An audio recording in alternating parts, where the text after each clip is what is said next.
Mexico has been trying to keep migrants from reaching the United States.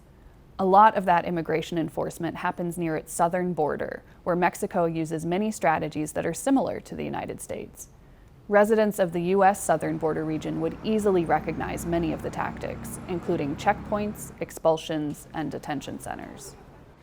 What is clear is that changes in migration policy are almost always connected to high-level talks between the United States government and the Mexican government. And we're also seeing an extension of this strategy into Guatemala and Central America. It is important, even in very difficult contexts, like the one we're going through now, pandemics, complex politics, it is important to establish systems that guarantee to people that seek protection that they can go through due process. While we were in Tapachula, where asylum seekers find themselves trapped by these enforcement methods, we spent time learning about what these different strategies look like and how they affect migrants. This ramped up enforcement comes with pressure from the United States. If asylum seekers can't reach U.S. soil, they can't request protection there. But in many ways, it contradicts the culture of the Mexico-Guatemala border more generally, where zip lines and makeshift rafts are common crossing methods for locals and goods alike. So we're talking very much about a clash of culture here between the law and what has been happening in Tapachula for decades. This has been a crossroads for people for who knows how long. And there's a lot of culture built up around that. And you still see that today. Under the bridge, there are rafts that continually flow with locals from Guatemala and Mexico, as well as goods. Who is not able to cross on those rafts openly? Migrants and people that are seeking protection. We drove out into a rural area near Guadalupe, Victoria, which is a tiny town near the border. We were looking for the National Guard units assigned to work with immigration officials. We saw a couple of taxis pass us filled with migrants.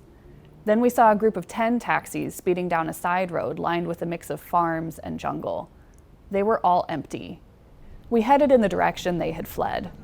Soon after, Mexican immigration officials and National Guard troops passed us on the road, and we followed them. They parked and headed down a pedestrian path into the jungle. They found 3 Haitian migrants hiding on the path and took them into custody. The officials followed the path to a river. There was a bridge with old wooden slats and gaps wide enough for a human to slip through. The officials decided not to cross it. After they left, we crossed the bridge and met a group of 50 Haitian migrants. Smugglers were directing them to cross the bridge. One of the smugglers had a machete and another had a gun. What struck me about this bridge, which was so terrifying to cross, was that it was such a small risk compared with what many of these migrants had already been through to reach this point.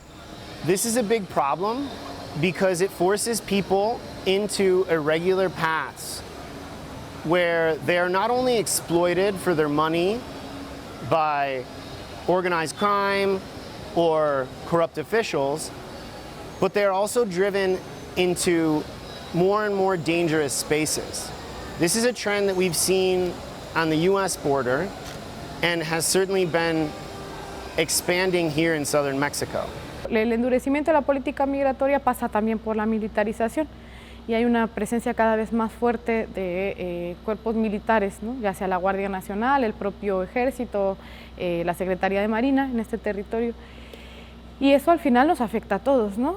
Estas corporaciones pues han sido constantemente señaladas por violaciones a derechos humanos. And so the effect is one where it creates, to begin with, a lot of tension, especially coming from migrants who have direct experience of state violence, who have been victims of state violence, and when they see soldiers that are heavily armed, that are patrolling a shelter or involved in a shootout, I think it generates a lot of trauma and re-traumatizes them. National Guard are also stationed with immigration officials who work checkpoints scattered throughout the region around Tapachula. Officials at these checkpoints stop taxis and buses to look for migrants. Anyone they suspected of being a foreigner was asked for documents. In many ways, these checkpoints reminded me of the ones run by U.S. Border Patrol back in San Diego. Checkpoints have been around for quite some time, but they became much more prominent during the 1990s with this concept of what became known as territorial denial under the strategy of prevention through deterrence that Border Patrol implemented then. The idea was that if they prevent people from even entering the U.S., then it would make it much more easier to apprehend them. This year, human rights observers noticed that Mexico had adopted another U.S. border policy. Mexico was expelling asylum seekers from various countries to Guatemala without any formal processing. Sometimes they were migrants that officials caught near the southern border. At other times, they were expelled from the United States on planes to Tapachula and then sent to Guatemala. And still others were flown from northern Mexico before being expelled. Ahora mismo estamos viendo que se están replicando prácticas, ¿no? Y cuando empezamos a verlo nos llamaba la atención y decíamos, ¿será que es casual o sea, que fue en esta ocasión, ¿no? Al final se hacen públicos estos vuelos de expulsión y todas estas devoluciones en cadena. Bueno, pues nos queda claro que hay una cooperación, ¿no? En esos términos.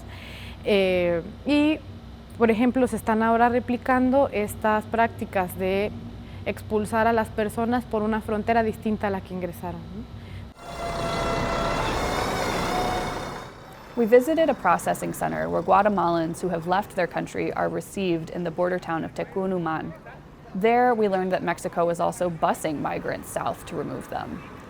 I met a young man who said he'd been expelled by the United States twice to Ciudad Juarez. From there, Mexican officials put him on a 4-day bus ride to Guatemala. We also visited Siglo XXI, the largest immigration detention center in Mexico. Technically called a migration station, the facility has a capacity of a little less than 1,000. That's similar to the number of beds available for those in immigration custody at Otay Mesa Detention Center in San Diego. I've reported a lot on conditions at Otay Mesa, but those stories do not compare to what we witnessed standing on a hillside overlooking Siglo XXI. Y bueno, nos encontramos que en este momento está totalmente saturada, las personas están durmiendo unas encima de otras, las porciones de comida son raquíticas, hay malos tratos, incluso en junio de este año denunciamos desde el colectivo de monitoreo actos de tortura. El ingresar de manera irregular a México es una falta administrativa, no constituye un delito, sin embargo el trato que se da a las personas migrantes y solicitantes de protección internacional es el de castigo. Desde finales del año pasado también entró en vigor la reforma migratoria en materia de infancia migrante que prohíbe la detención de niños, niñas y adolescentes. Sin embargo, también hemos documentado que se están creando espacios alternativos de detención. These tactics are why asylum seekers feel trapped in Tapachula. But the region's resources are not able to keep up with the number of migrants forced to wait there, leaving many in truly desperate situations.